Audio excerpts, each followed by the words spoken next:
Ipakita ko sa inyo, friends. Ha? Pakita ko sa inyo. Ayan yung fruits. Look. Nasa lupa. Mahirap ko na ng video. Ano, ayan. Yung mga fruits na sa lupa.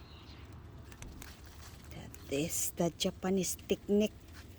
This is Japanese technique. Ichiko. Ichiko ang tawag nila. Parang peach. Ayan, maraming fruits yan. Ayan sa loob. Ayan o, ayan. Yan, yan. This is the Japanese style. Kaya tingnan niyo kung paano sila ano ha. Ayan o, maraming fruits o. Yan. Diyan niyo makita kung paano sila magtanim ang kahoy tinumba sa lupa. Tapos, yan o. Yan. Ay, tikakunan ko muna itong cute kaayo. So, cute, cute, cute insect. What kind of insect is this? Wow, beautiful. So now I'm going to take a photo down.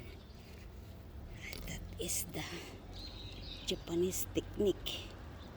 Ang mga fruits, ang mga kahoy is malaking kahoy tinumba sa lupa. Tapos, para madali i-harvest.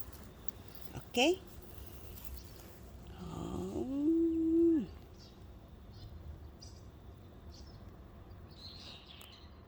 Yan. Tinumba maraming mga uod. Oh my God. Kura. Teka, tingnan na ito.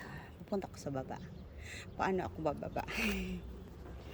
Kasi gusto kong ipakita sa inyo to lahat eh. Ayan. That is the bridge. Mini fruits. Oh yeah. Mini fruits to sa tanim ng aming mga kapitbahay. Yan. Look.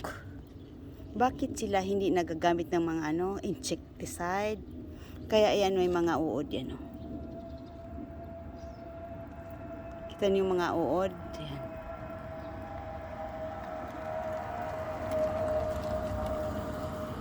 Oh, against the light. Hindi sila masyadong nagagamit ng mga chemicals.